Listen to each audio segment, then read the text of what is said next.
caros cidadãos e camaradas de Roma, eu sou seu imperador e, como tal, eu quero declarar que hoje é um dia muito peculiar. Hoje eu declaro que teremos um episódio bônus do podcast Roma Nua e Crua.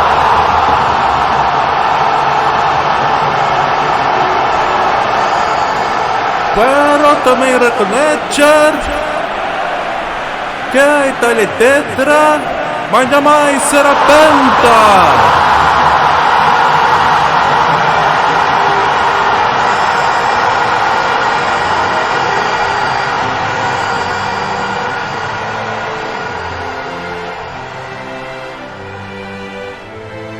Alô, amigos! Alô, galera! Estamos de volta para o segundo episódio bônus do podcast Roma Nua e Crua.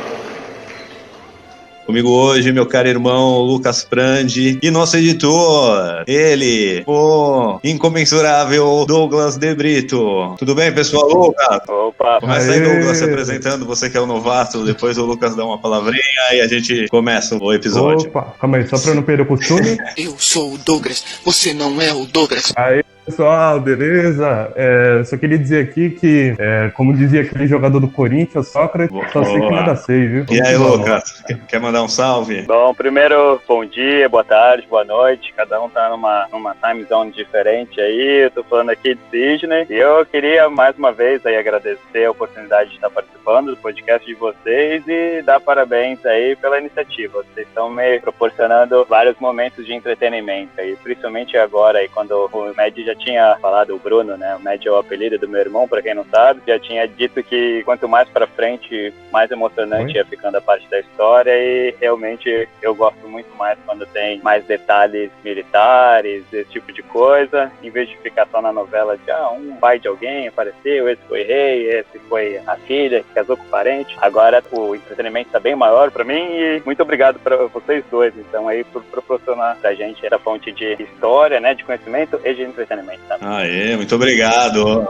Bota palmas aí, Douglas, pra nós aí, do efeito. Que isso. E aí eu quero começar perguntando pra vocês aí, o que vocês estão achando do episódio? O Lucas já falou um pouco que, né, tá gostando, que tá entrando com mais intrigas, com uma coisa mais com Game of Thrones do mundo antigo ali. Douglas, você, olha, vou ter que confessar que foi pro Douglas, participa, cara. Ele, eu nem ouço, eu nem sei o que tá acontecendo.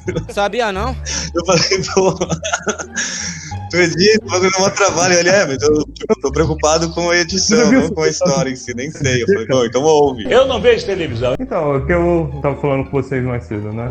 Que é realmente muito complicado quando se edita, porque quando tem 30 minutos de episódio, demora pra se editar tudo isso. Então, realmente é um trabalho automático que eu acabo fazendo, né? De eu ter que repetir o mesmo trecho sempre, até que o tempo fique certo, até que a qualidade do áudio seja a melhor possível. E eu realmente acabo desligando o cérebro e acabo nem prestando muita atenção na história. E as piadas que eu coloco realmente são automáticas, assim. Eu não preciso ter que entender a história pra colocar a piada. Eu simplesmente ouço o trecho e o que vem na minha cabeça eu simplesmente acabo colocando, ou quando não vem nada na minha mente eu procuro por alguma referência, né? E depois desse trabalho todo, ter que reouvir o episódio é meio complicado. Realmente perco a vontade de ouvir.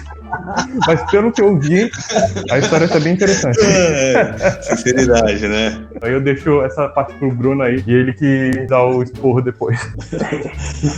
Boa, Lucas, você quer falar alguma coisa aí? Tava curtindo mais? Como é que tá? Então, eu acho que primeiro, vocês estão de parabéns, vocês estão conseguindo fazer, pelo menos do meu ponto de vista, né, um tema que não é para todo mundo, conseguir ficar um pouco mais abrangente, porque vocês estão colocando isso de uma maneira bem didática, assim, de certa forma, né, falando só os pontos principais, mas principalmente uma forma com bastante humor, o que eu acho que quebra aquela monotonia. E agora, no começo, eu não conhecia muito bem a história do começo de Roma, eu sempre ouço bastante coisa de história, mas o começo é um pouco mais enrolado, só que agora eu tô amarradão com essa parte de mais campanhas militares, ficou bem mais o meu estilo de podcast. Quando você vê embates de generais contra generais, eu acho que agora tá bem mais legal e é o que o Bruno já tinha falado desde o começo, né? Que quanto mais pra frente, tem mais informação, tem mais detalhe e fica uma coisa mais rica pra se discutir, porque você tem mais campanhas militares, mais personagens que você já conhece, então eu tô amarradão. É o que eu falei já no começo do podcast, quando você tá acabando eu já fico triste. Ah, não, já tá acabando, queria mais. Muito bom, que legal.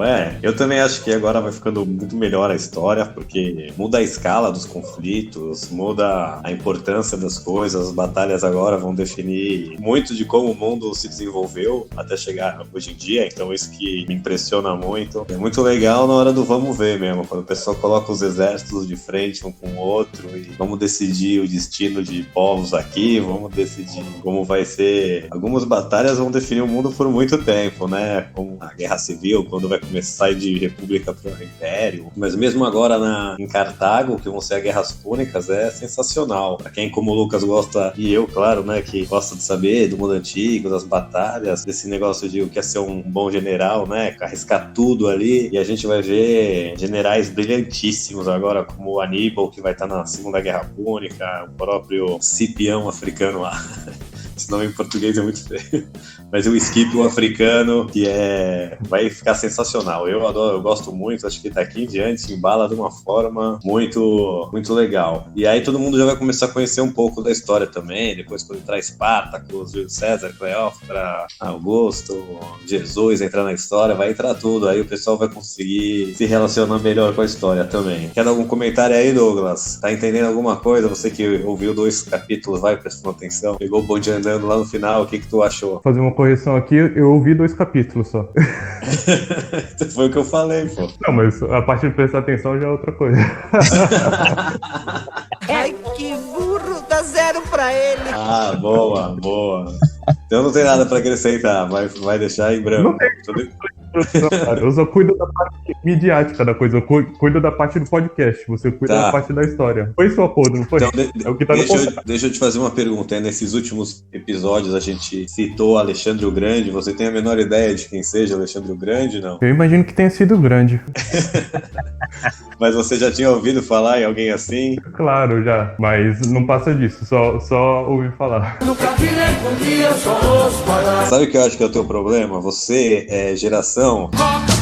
Que ano tu nasceu? 92, 93, não é isso? Que ano tu nasceu, Douglas? Nossa, passou longe, hein? 98. 98? É que a gente é muito velho. Então, eu sou de 84. E aí, na nossa época, tinha jogos de computador, como o Age of Empires ou Civilization, que assim, a galera jogava. Então, tinha mais interesse nisso, né? Eu acho que o pessoal da minha geração que jogou esses jogos, assim, cria algum interesse de saber... Foi por causa do... Quem eram aqueles povos, né?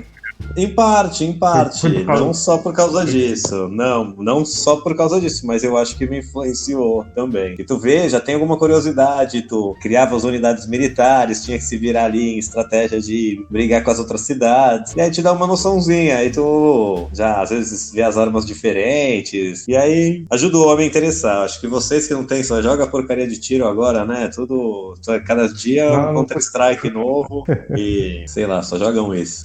Mas beleza. Vou usar esse gancho aí, Bruno. Deixa eu falar uma coisa também. Dar uma dica pro pessoal. Quem jogou Civilization aí, ou joga Civilization, é legal de você visualizar também as armas. Quando você começa falando de os Hoplites, não sei nem como falar isso em português, mas tem lá a infantaria macedônia, que tem umas lanças bem maiores, que aí complica quando chega no embate, que a outra infantaria não consegue chegar tão perto. Só que se chega uma cavalaria por trás, eles não conseguem se mexer. Então, rápido o suficiente para combater a cavalaria, eles tomam pau da cavalaria. Eu tô assistindo uns vídeos no YouTube que eles têm animações de todas essas batalhas que você tá descrevendo. Então, eu consigo entender bem melhor todas essas estratégias aí que você comenta e também visualizar os exércitos, as diferenças entre os exércitos, que eu já vi isso, né, em animação. Então, a minha dica fica para... Tá certo que o link que eu vi era em inglês, mas se você já escutou o podcast, mesmo que você não entenda o que o cara tá descrevendo ali, você consegue visualizar bem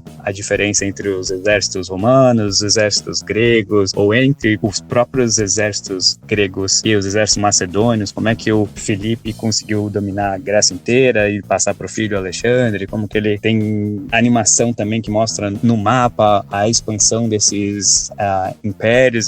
A minha dica é, pessoal, pra quem tá curtindo o podcast aí e quer dar uma entendida melhor em como tudo acontece, vai lá dar uma olhada nessas animações que tem no YouTube, que são muito legais. Pegando um gancho aqui, só para citar algumas boas que tem o canal Kings and Generals no YouTube, muito bom. Sempre quando eu vou ter batalhas eu procuro se tem lá, porque ele tem uma equipe gráfica muito legal. Tem outros também como o Invicta, History on March, são muito bons, muito bons. Vou pedir depois pro Douglas colocar esses canais aí na descrição do episódio. É tudo em inglês, mas eu acho que o YouTube até gera legenda em português, se não me engano, e até dá para acompanhar com legenda gerada, talvez tenha um errinho ou outro, mas dá para acompanhar, e é bem legal mesmo. Então fica a dica mesmo, valeu aí, Lucas, por trazer. Já emendando, eu queria perguntar se tu queria falar um pouco mais sobre Cartago, a gente aproveita esses espaços, né, porque agora a gente tá entrando contra guerras contra Cartago, depois vai a Grécia, a gente vai entrar em conflitos também com eles, aí vai ter guerra com os dois ao mesmo tempo, um pouco mais pra frente. Então eu queria falar um pouco mais sobre o mundo grego, ou começando pelo cartaginês aí, que é o próximo grande embate romano. Quer falar alguma coisa sobre eles, Lucas? Os fenícios, dá umas informações extras aí pros nossos ouvintes. Uma coisa que eu gosto sempre de fazer é contextualizar aí, né, o que era um fator histórico bem antigo, para a gente tentar entender de quem que a gente está falando. Quando você fala dos povos fenícios, a gente não tem nenhuma referência atual, não tem um país que se chama Fenícia ou algo assim, então você não sabe de quem você está falando, mas o que a gente sempre pode usar como um ponto de referência é a parte do mundo da onde que eles estão localizados. Então, os fenícios daquela época eram o pessoal que é do Oriente Médio, o pessoal do norte da África lá, da Líbia, Algéria. Então, é uma mistura desses povos todos aí, que eram essas pessoas que a gente está falando. Outra coisa para contextualizar a história também, aí eu recomendo a todo mundo segue aí o podcast no Instagram ou no Facebook, que eles estão postando sempre os mapas da área que eles estão falando, né, nos episódios. E para contextualizar também, a gente podia usar referências atuais, que eu acho que fica mais fácil para as pessoas entenderem. E mesmo olhando no mapa, de vez em quando você não consegue entender bem as distâncias ou do que você está falando.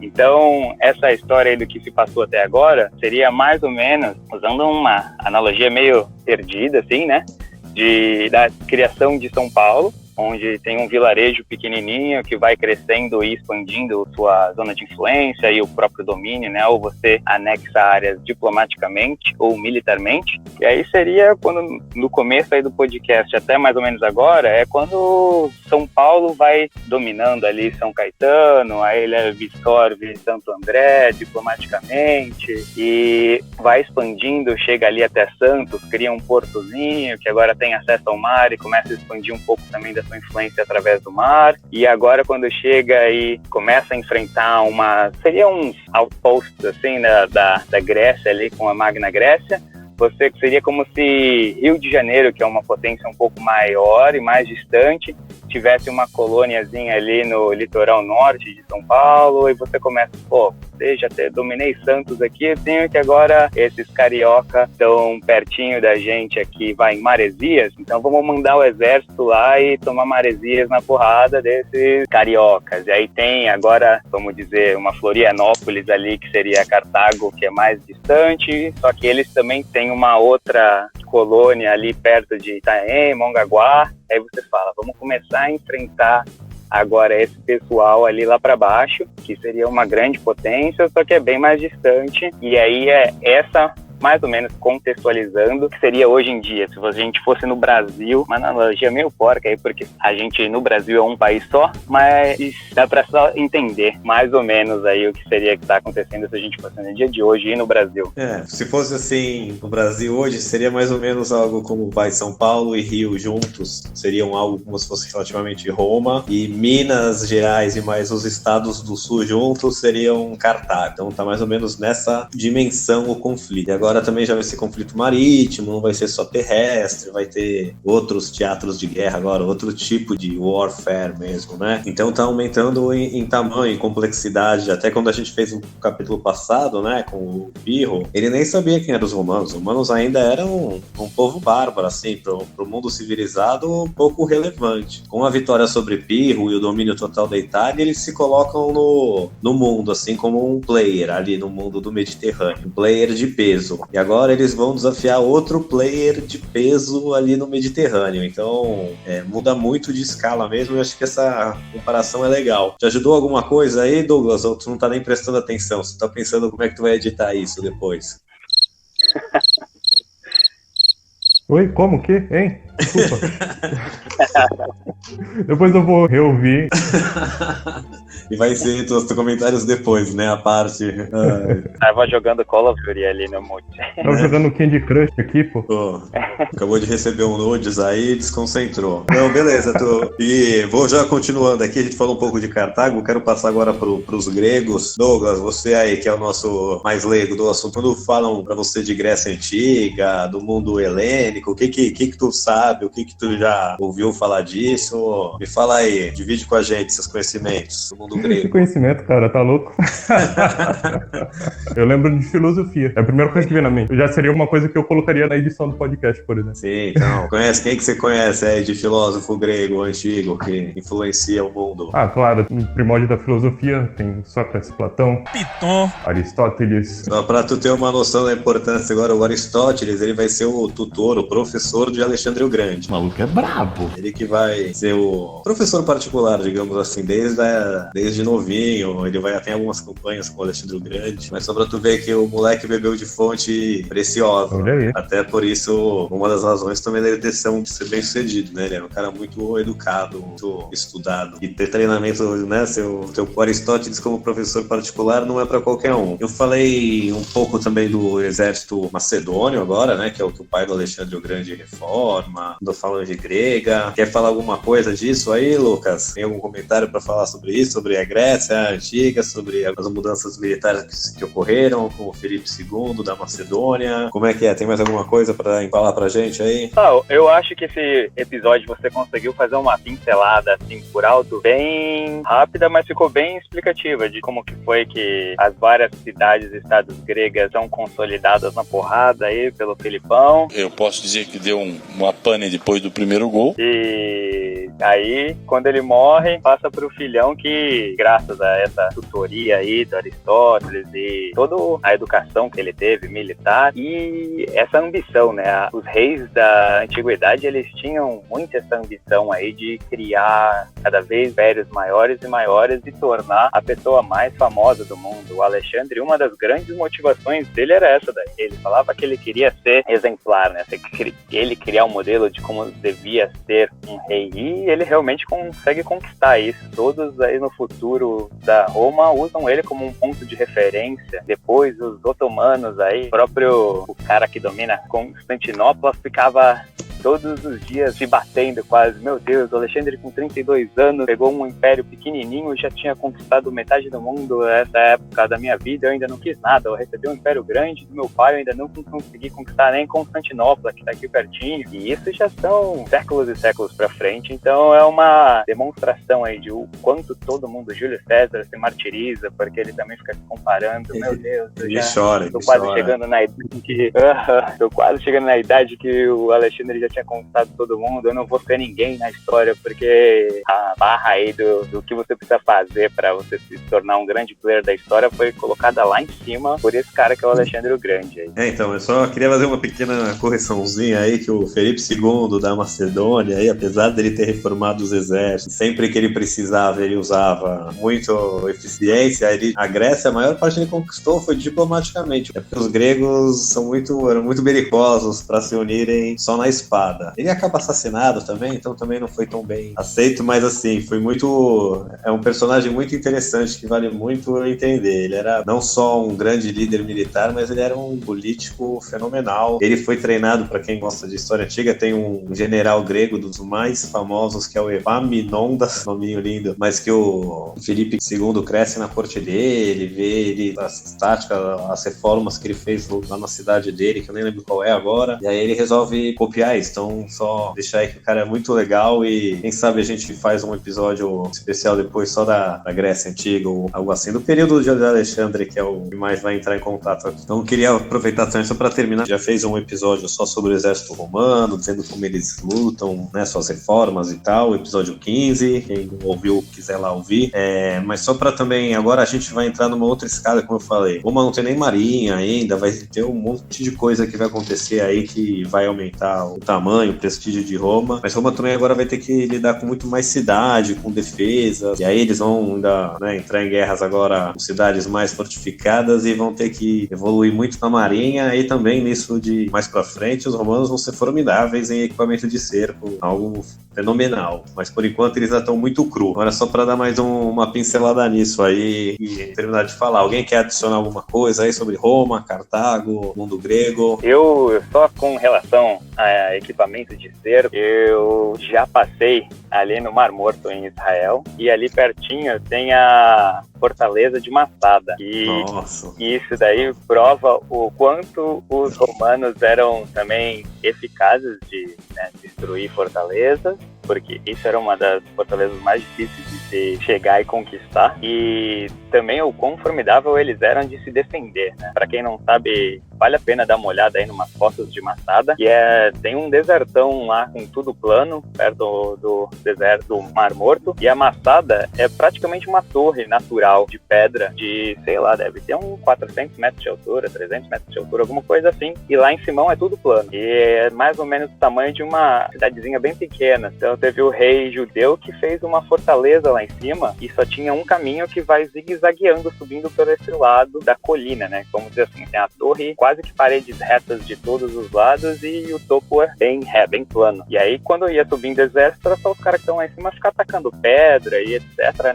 Ninguém conseguia marchar lá e passar essas 2 horas, mais ou menos, que demora para chegar até ao topo, sem já ter muitas baixas. E os romanos, quando se encontram aí nessa posição, falam, a gente não tem o que fazer aqui. Primeiro de tudo, eles fazem uma baita fortaleza defensiva. Caso o exército aí que eles estão cercando tentar atacar eles de noite, ou um ataque surpresa, eles têm já defesas formidáveis para impedir qualquer ataque. Eles cercam essa torre aí, vamos dizer assim, essa formação rochosa e impenetrável, e aí eles pegam milhares de soldados aí e falam, vamos fazer o seguinte, vamos construir uma rampa então de 300 metros de altura e 1 quilômetro de comprimento pra gente conseguir matar esses 1.000 e poucas pessoas que estavam lá em cima. E passam meses levando a areia de baldezinho pra construir uma coisa que é do tamanho do Empire State, assim, de altura. Eles enchem balde por balde por balde, criam uma rampa sinistra, gigante. Quando chega lá em cima, os judeus já estão todos desesperados e se mataram. De todo mundo que tava lá, tem 5 pessoas que sobrevivem, 2 mulheres e 3 crianças que não quiseram matar os filhos. Então, essa tenacidade aí que os romanos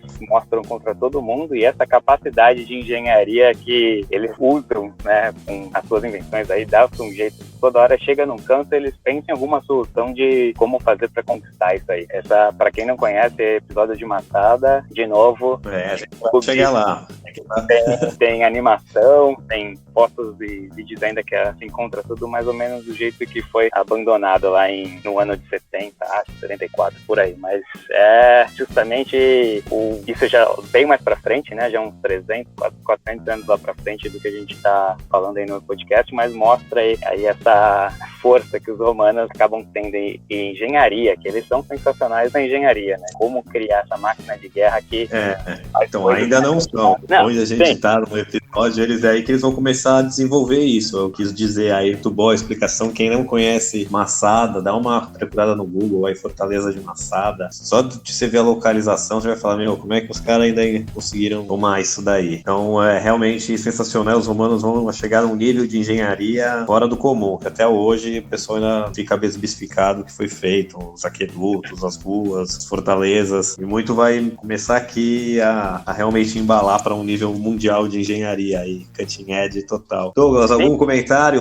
Você já jogou algum jogo de guerra, Douglas? Um Civilization, um Age of Empires, alguma coisa? Você conhece esses jogos? Roma, Total War, alguma coisa? Conheço não, cara. Vai ser burro no inferno? Mas posso procurar. Pode ajudar. Não, Depois tu recomenda pra mim, manda no zap. Esses jogos talvez me ajude. Nessa quarentena tá complicado, né, cara? Aí. Não, vou mandar.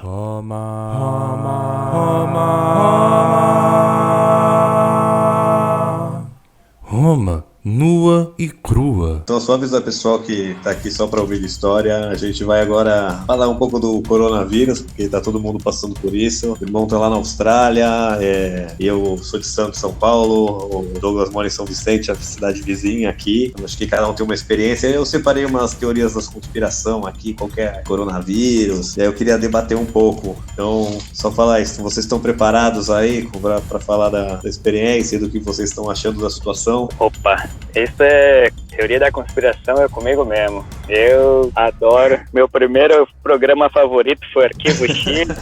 I want...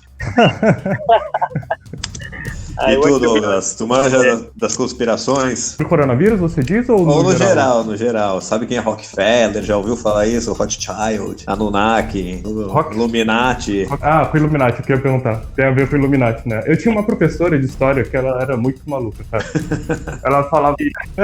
Minha professora do ensino médio. Ela falava que comentava a história dos livros, mas ensinava a história do jeito que ela realmente era. Ela começava a falar umas coisas de extraterrestre, de Illuminati. Ela falava que Tutankhamon comia ouro e tinha 4 metros de altura. E aí ele viveu centenas de anos por... Nossa. Esse é o retrato do sistema... Fala de história do ensino médio. O sistema educacional brasileiro ficou devendo, hein? Ficou te devendo. Olha, assim, realmente... Isso pode explicar muita coisa, né? Isso pode explicar muita coisa do seu interesse por história. Tendo professores assim, não colaborou.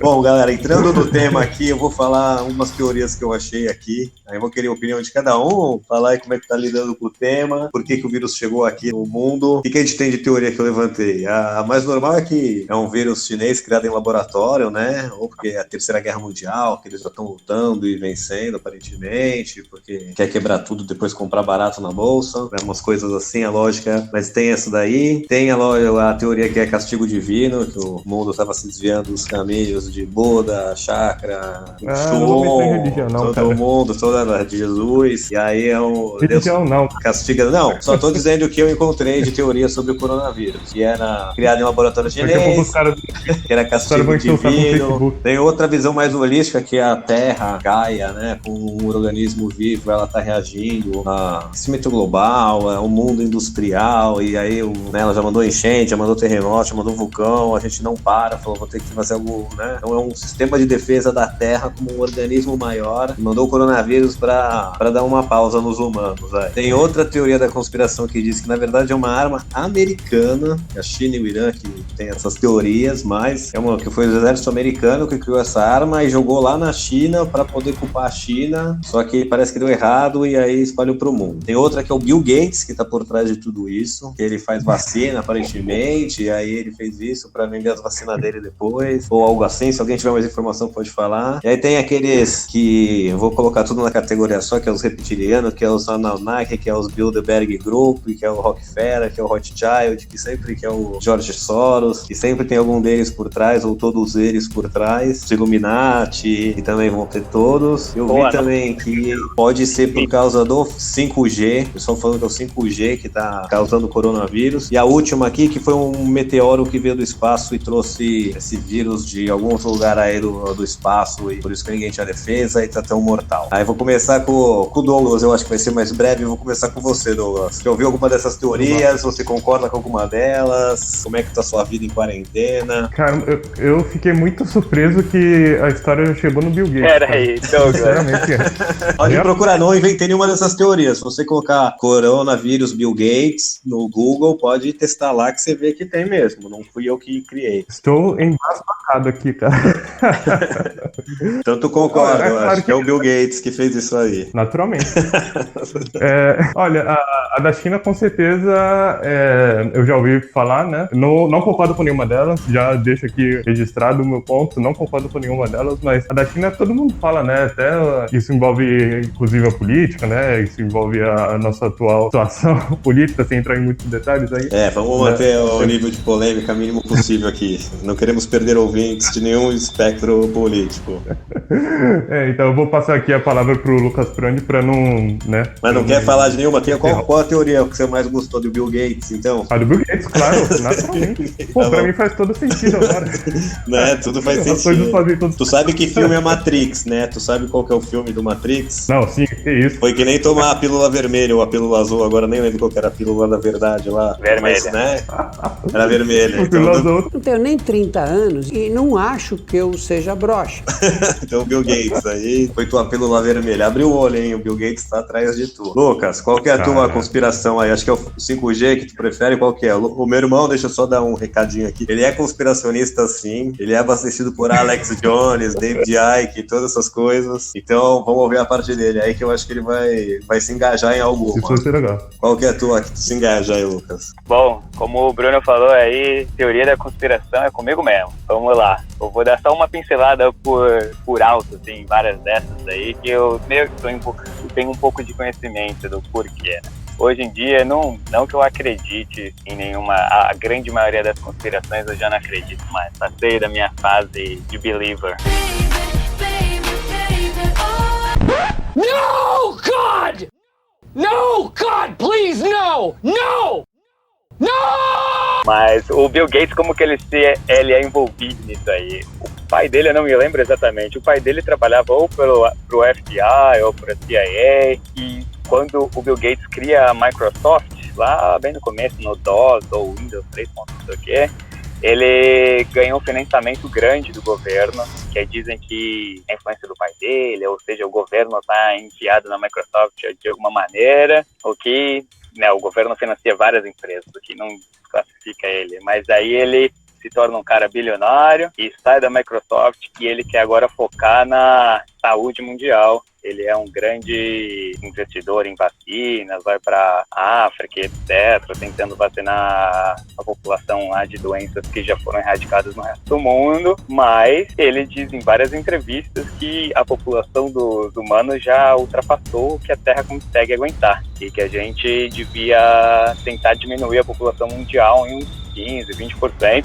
e aí pronto, ele, um cara que faz vacina, que quer diminuir a população e é bilionário, já se tornou Illuminati, que quer matar todo mundo através das vacinas. Então é aí que se torna a culpa do Bill Gates, principalmente porque ele já comentou naqueles TEDs e o caramba, já ele comentando sobre se um vírus chegar, a gente não estiver preparado, vai ter um monte de pessoa que vai morrer. E aí era ele dizendo pro mundo o que ele ia fazer lá no futuro. Só que o problema com essa conspiração, obviamente elas vão ter algum problema, é que o Bill Gates foi uma das pessoas que falaram, né, a civilização humana já passou por, sei lá, incontáveis pestes e pragas que diminuíram drasticamente a população do mundo inteiro. E todas essas aconteceram de formas naturais, né? De principalmente quando se descobre aí a América, a devastação que os europeus trouxeram aí não foi nem na bala, na porrada, foi literalmente com as bactérias e os vírus. Eu acho que as maiores estimativas é de que 90% de toda a população indígena da América do Norte ao Sul acaba morrendo aí em algumas centenas de anos até a doença se propagar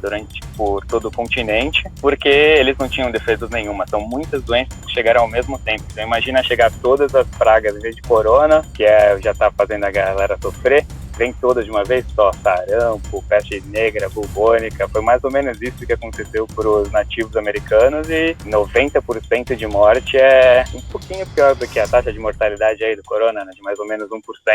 Então, só para fazer um parênteses aí, Lucas, pegar um gancho, tem um livro do Graham Hancock, alguma coisa assim, que chama America Before, que ele fala das civilizações que provavelmente as que já acharam que existia aqui, e o que acredita é que os europeus chegaram, né, pela costa leste dos Estados Unidos, no Brasil aqui também pelo Oceano Atlântico, e até eles chegarem, por exemplo, nos Estados Unidos, lá no Midwest, na Califórnia, são centenas de anos, e no Brasil também, para expandir da costa para dentro. Só que a partir do momento que eles já chegaram, eles já têm contato com índios que vão tendo uma cadeia de contatos por toda a América, e aí quando eles chegam centenas de anos depois, por exemplo, sei lá, na Amazônia, né, sei lá, em Goiás, os índios as civilizações que tinham lá já tinham sido mortas por essas bactérias todas, e o que ficou foi uma parte que fez eles darem vários passos para trás. Por isso que os índios eram todos, vamos dizer, não civilizados, mas que provavelmente tinham várias cidades e civilizações avançadas, e que a doença meio que destruiu completamente o modo de vida deles, por isso que eles pareciam tão primitivos também. Mas que nem todo lugar era assim, que tinham as cidades na Amazônia, por exemplo, que nem as do Império Azteca, Maia, assim. Diz também lá que até a Amazônia parece ser uma floresta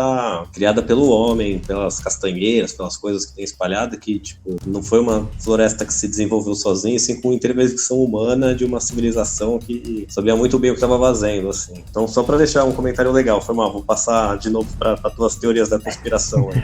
Não, e só para complementar isso aí, esse livro depois ele foi, essas teorias foram relativamente confirmadas, porque os Estados Unidos criou uma tecnologia que mistura um radar com um sonar através de luz, que eles chamam de LiDAR, e aí eles conseguem fazer um scanning do espaço da superfície terrestre embaixo da vegetação. Então eles descobriram cidades gigantescas já ali na Centro-América, norte da América do Sul, ali dos maias, ou talvez uma civilização antiga que cidades que provavelmente teriam aí 500 mil, 600 mil habitantes, e está totalmente abandonada e coberta por uma floresta amazônica. Você não consegue ver de jeito nenhum. E nem tem acesso hoje fácil para eles chegarem lá e fazer escavações, etc. Mas já sabe que elas existem. E provavelmente isso acontece porque imagina a sua civilização, 90% das pessoas que moram na sua cidade morrem, você acha que a cidade é amaldiçoada, os deuses estão te castigando, algo assim, e tu, pinica, vai para o meio da mata lá viver de novo da maneira que se vivia antigamente. Então, por mais que os índios poderiam ser uma civilização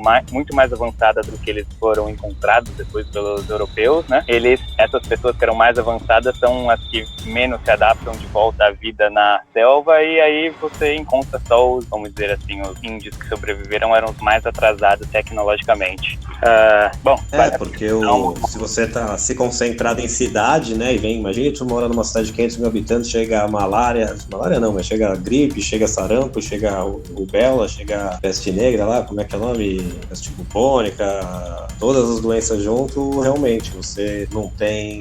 nem sabe como é que funciona, não sabe como se proteger, espalha muito rápido. Então é isso aí, mas continua nas teorias da conspiração. 5G, vamos lá, falar do 5G também, mais alguma? Hoje eu tenho uma empresa de jardinagem aqui na Austrália, né? Já comentei isso em um podcast passado, mas eu trabalhei no Brasil, eu trabalhei com telecomunicação por 7 anos. Eu fiz técnico de eletrônica, então essa 5G é uma fácil para mim. Primeiro comentário, que eu não sei como ainda tem gente que acha que o 5G está envolvido, mas ainda tem. E apesar de que os números, só esse número já devia desacreditar essa conspiração, conspiração que tem 5 a 6 países aí que já tem uma infraestrutura de 5G bem pequena, mas já existente e funcionando, e tem 200 países com casos de coronavírus. Só isso já devia acreditar. Mas o 5G não, né, uma radiação, vamos dizer assim, se é o que eles dizem que te afeta, não poderia jamais criar um vírus, porque a radiação, se você é afetado pela radiação, você depois não passa isso para outra pessoa, né? E esse contágio aí bem grande do coronavírus consegue ser mais um prego no caixão aí do 5G ser o culpado, que eu não sei como as pessoas ainda acreditam. Se o 5G... A gente acredita que a Terra é plana, pô. O que tu acredita? Tu que é conspiracionista, qual que é a boa pra tu? É a China que quer dominar todo mundo? É os Estados Unidos que quer ferrar a China? Qual que é a tua? Eu acho que a única que é bem... Bom, eu acho que a mais acreditável é de que a China ela tinha um laboratório lá, né, que fazia estudos de vírus, inclusive esse estudo do vírus do morcego, e provavelmente eles podem até ter manipulado esse vírus ou não, porque tem partes do vírus do corona que é bem parecido com o vírus da AIDS, um mecanismo que não é encontrado geralmente em outros vírus, mas ele tem essa parte aí, e que pode ter sido só... Todo mundo sabe que a China não tem os melhores parâmetros de segurança e de higiene, que pode ter sido por um erro, esse vírus escapa do laboratório e aí perde o controle, né? Porque eles não tinham uma vacina ainda, estavam só estudando aí uma maneira de criar um vírus letal para uma arma biológica, e aí saiu do controle. Pode ser também, mas coisas que eu ouvi, né, que meio que dizem que isso talvez não seja a realidade. Essa, de todas as teorias da conspiração, acho que essa é a única que faz mais sentido, mas uma coisa que a Organização Mundial de Saúde, que também hoje em dia não está com muito crédito, porque eles falaram várias besteiras aí no meio do caminho, é que quando teve o caso da gripe suína, a China criou uma força-tarefa aí para ficar justamente monitorando os vírus que podem ser possíveis pandemias no futuro, e eles já tinham identificado isso, tem vários estudos aí, né, como é que é, estudos de caso publicado no meio científico, dizendo que eles já tinham encontrado um vírus de morcego que estava cada vez mais se aproximando de um vírus que poderia fazer o salto para a espécie humana. Eles já estavam de olho em vírus de morcego naquela região. Todas as outras gripes aí, gripe aviária, gripe suína e etc., acontecem, né, a MERS, pula de camelo no Oriente Médio lá para ser humano, acontece assim, quando você tem uma aglomeração causada pela agricultura de muitos animais e muitos seres humanos também, uma cidade aí que nem de Wuhan de 20 milhões, uma hora os vírus estão sempre mudando e fazendo mutações, uma hora o vírus se adapta e faz esse salto de espécie. Então, acho que essas duas são bem prováveis no meu ponto de vista. Pô, e a do Bill Gates? Tu não acha que não? Pelo que tu explicou pra mim, é totalmente plausível, cara. Então, a do Bill Gates, por isso que eu falei, sobram algumas teorias da conspiração que de certa forma tem uma base aí, né? Mas tem uma razão de existir. Mas eu acho que tu tem que ter sangue frio de uma maneira absurda pra você criar uma doença que vai matar tantas pessoas. Apesar de que serial killer não falta aí na história de pessoas que estão literalmente nem aí pro que vai acontecer pros outros, né? Sociopata e etc. É uma coisa que sempre existe na civilização humana. Mas pode ser que tenha alguma coisa envolvida, mas o meu grau de possibilidades do que realmente está acontecendo e do que pode ser, eu acho que a explicação que a gente tem hoje, né, oficial, de que foi uma doença que pulou uma espécie para outra, é a mais provável porque ela já aconteceu literalmente milhares de vezes na nossa história. E realmente a gente não tem condições sanitárias muito boas, e quanto pior a condição sanitária, mais fácil fica para as espécies de fazerem esse salto, para os vírus fazerem esse salto de espécie, quero dizer. Então, antes de fazer minha pergunta, eu quero fazer um disclaimer aqui para o governo chinês e americano. Eu não acredito que foi vocês, hein, pessoal? Não venham atrás de mim. Mas a gente já viu que o governo chinês é uma possibilidade. E o governo americano ter feito isso e jogado lá para queimar o filme deles, como tá rolando no Irã e na China, esse boato. Eu sei que eles estão ouvindo a gente nesse momento. Então, mas a gente eu não acredito nisso, hein? Deixa bem claro, viu, gente? É só brincadeirinha. Então, essa teoria da conspiração vem eu esqueci agora exatamente, mas eu acho que estava rolando tipo os Jogos Olímpicos dos militares, ou algo assim, algum jogo esportivo militar que o exército americano foi parar lá em Wuhan, ou bem pertinho, pra jogar esses jogos, tipo, um Pan-Americano, algo assim, só que é só de militar, e rolou lá, aí a China tava culpando os Estados Unidos, que quando eles entraram, alguém do exército americano lá levou um pratinho cheio de vírus, jogou na galera ali, e foram eles que começaram. E o teu conspiracionômetro, como é que bate aí nessa teoria? Pô, cara, entra na mesma possibilidade de ter sido o governo chinês, que todo mundo fala, eles jogaram isso para comprar tudo mais barato no mundão. E a galera nunca dá um Google antes para ver quanto que eles perderam também aí de produção e de PIB e de todo o resto. Vamos falar, eles não perderam nada e o mundo todo agora tá tudo barato. Tipo, é que nem do Bill Gates, tá bem mais longe aí. Se foi o governo chinês ou o americano, os dois estão na mesma quantidade de ser plausível ou não, né? Bem lá no fundo, mas existe. Não duvido. Para quem não sabe, o porquê que essas teorias também existem. O governo dos Estados Unidos já teve que admitir aí várias vezes que eles fizeram testes de tipo, vamos ver o que acontece se a gente jogar sífilis e não dar vacina para as pessoas. Aí ele pega uma população de uma cidade pequena, vai e tenta pulverizar de avião as bactérias, não sei nem se é bactéria ou vírus, aí eles ficam estudando, aí ou injeta, fala que estão fazendo uma campanha de vacinação e injetam ou sífilis ou qualquer outra doença, já tem vários casos que depois o governo teve que pedir desculpas. Aí os conspiracionistas usam isso de tipo, já aconteceu isso no passado, então a minha professora de história falava sobre isso, cara. Aquela professora lá. Tá vendo? Ela falava que os aviões que passavam, que deixavam aqueles rastros, tudo do governo, cara. Tudo do governo. Essa é outra conspiração, dos chemtrails. Mas é isso que acontece. As conspirações todas usam um fator, principalmente as baseadas em dados mais concretos, são as que duram mais, porque chega num momento onde se torna só uma questão de quem acredita, porque demorou, 50 anos, 60 anos para o governo passar o tal do Freedom of Information Act lá, que você pode pedir tudo que era classificado top secret, agora de 50 anos para trás foi liberado. Aí algum jornalista estava vendo, aí ele falou, meu Deus, eles realmente fizeram testes em ser humanos, de jogar doenças em cima das pessoas, ver o que acontece, jogar até estudos do gênero, o OK-Ultra lá. Fizeram um estudo com LSD em cidade também, jogando LSD na cidade inteira. Tem as do LSD também, que o governo, a CIA, estava tentando fazer um controle mental, e aí ia para bordéis, chamava Midnight Climax Operation. Eles iam para os bordéis, que aí as pessoas que estavam lá estavam cometendo um ato ilegal, né? Aí eles pegavam as prostitutas, falavam para elas o que iam fazer, colocavam um monte, 12 cavalares de LSD nas bebidas dos clientes dela e viam o que acontecia.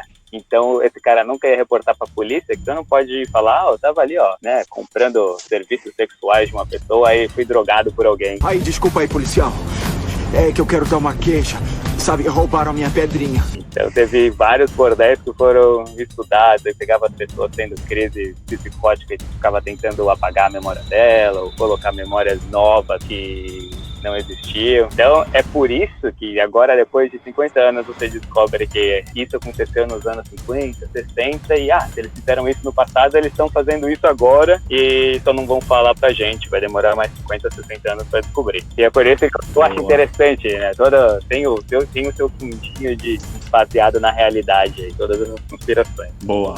Eu vou só fechar agora com a minha teoria da conspiração aqui, que eu mais me identifico, e aí acho que a gente encerra já, né? Foi bem longo e bastante material pro Douglas brincar. Então, para terminar aqui, pessoal, eu vou com a minha teoria da conspiração favorita. Eu acho que a Terra, como um organismo vivo, está reagindo ao impacto humano muito acelerado. O mundo trabalha, vive, opera numa dinâmica que tem um mundo desenvolvido e um mundo em desenvolvimento, como o Brasil, China, e que é pra gente um dia ter o mesmo nível de consumo que o mundo desenvolvido, todo mundo subdesenvolvido, né? África, América do Sul, Ásia. Isso a Terra não aguenta. Se a gente trabalhar nessa dinâmica, não dá para todo chinês, todo indiano, todo africano, todo sul-americano, todo mundo ter carro, 7 bilhões, sei lá, o planeta não aguenta. Então, acho que um modo aí meio um castigo divino, meio a Terra reagindo pro ser humano dar uma desacelerada acelerada. E a gente, quem sabe, reorganizar a sociedade, aproveitar o planeta sem destruir. Se eu desconstruir as outras conspirações, vamos desconstruir a tua também, no meu ponto de vista.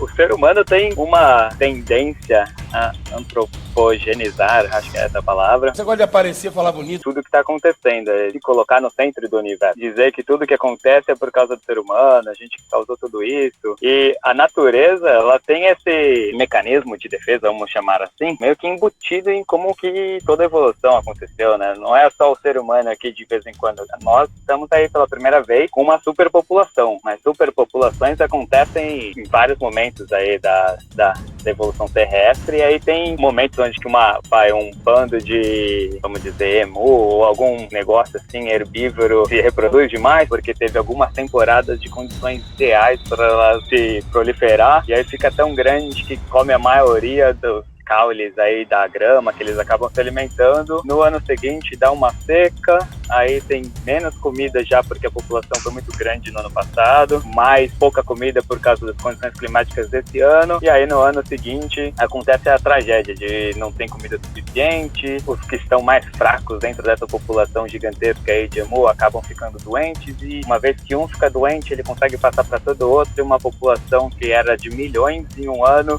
no próximo ano sobram 20, 30, 40 mil só. Então, eu só acho que você valida meu ponto. Você está usando exemplo que uma população cresce demais, acaba destruindo seu próprio ambiente e por isso ocorre uma tragédia. Mais ou menos a descrição da minha teoria. Então, mas isso não é uma coisa intencional do planeta, né? É só as condições que acabam acontecendo. Sim. Mas eu vejo a reação não como consciente, é uma reação imunológica. Ele reage sem você saber. Eu acho que é o sistema imunológico da Terra. Mas tudo bem, dá pra desconstruir. Isso aqui, quem dera, não tô querendo falar que isso aqui eu encontrei a verdade e todo mundo acredita em mim, pelo amor de Deus. Eu só tô falando isso porque eu não quero que o governo da China nem dos Estados Unidos ache que eu tô colocando a culpa neles, que fique bem claro. CIA, NSA, sei lá, Serviço Secreto Chinês, fiquem tranquilos, eu vou com uma do planeta. Lucas, que foi uma da conspiração aí, hein? Douglas, tu quer se posicionar direito aí ou vai deixar margem de dúvida? Não, ainda tô achando que foi o Bill Gates, cara. Se não tem o Windows, quando for fazer uma apresentação de PowerPoint, tu vai ter o Bill Gates, vai aprontar. Que é o histórico de navegação é pra gente condenar no futuro, hein? Eu falei que isso ia dar merda.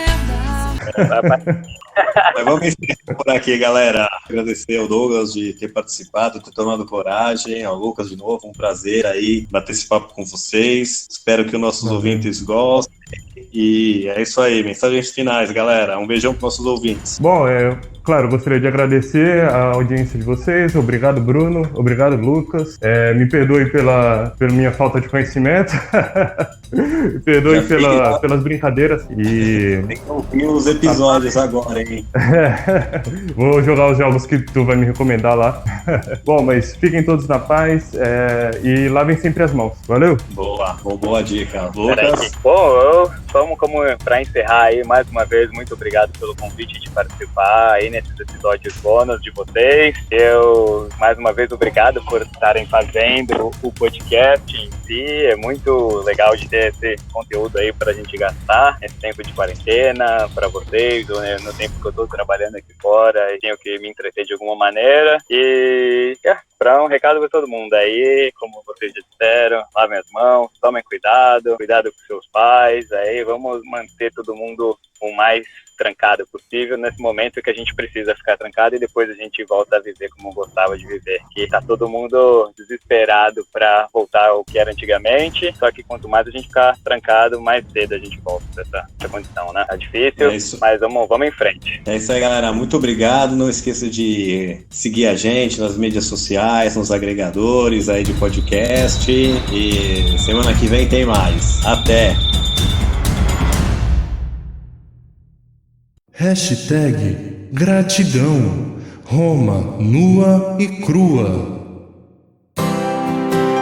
Queria mandar um salve aí pra todo mundo que sempre manda feedback pra gente, compartilha a gente nas redes sociais, fala pros amiguinhos da gente. Então tem um pessoal que faz isso. Se alguém esqueceu, pode me cobrar que eu incluo no outro episódio de agradecimento. Mas eu queria deixar aqui muito obrigado pro Rafael Fernandes de Jesus, pro Lucas Cerqueira, pro Marcos Vinícius, pro Rodrigo Raso, pro Al Félix, pro Daniel Penise, pro meu primo Diego Prandi, claro, minha esposa Maíra, pro meu pai e pra minha mãe. Eu vou aproveitar já na família, né? Devia ter começado com eles, mas tudo bem. Você que não respeita a sua mãe, você que desobedece a sua mãe, você vai morrer! Amo vocês mais, hein, pessoal, eu falei.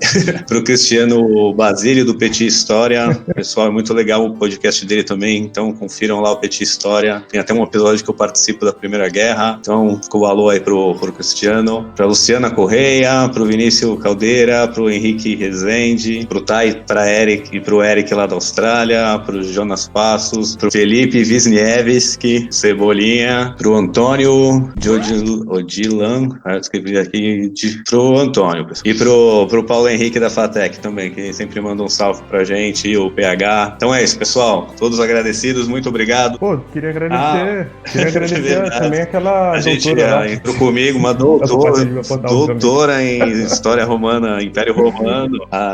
Como é que ela é? Semiramis Corsia. Semiramis. Acho que é algo assim, é difícil. Mas até já fui com ela, então provavelmente o nosso próximo episódio bônus, eu vou ver se ela vem bater um papo com a gente. Ela já falou que ia fazer e agora eu vou cobrar, hein? Já estou cobrando seguro. aqui. E você, Douglas, quer agradecer aos nossos apoiadores também? Bom, acho que você já disse tudo, na verdade, mas gostaria de pedir que você que está nos ouvindo, você compartilhe com seus amigos aí, dá essa força pra gente, porque realmente dá um trabalho enorme pra se fazer esse episódio e eu espero que você realmente esteja gostando da qualidade, esteja gostando da história, da forma como o podcast está sendo apresentado. E é isso, gente. Muito obrigado de verdade pelo feedback de vocês.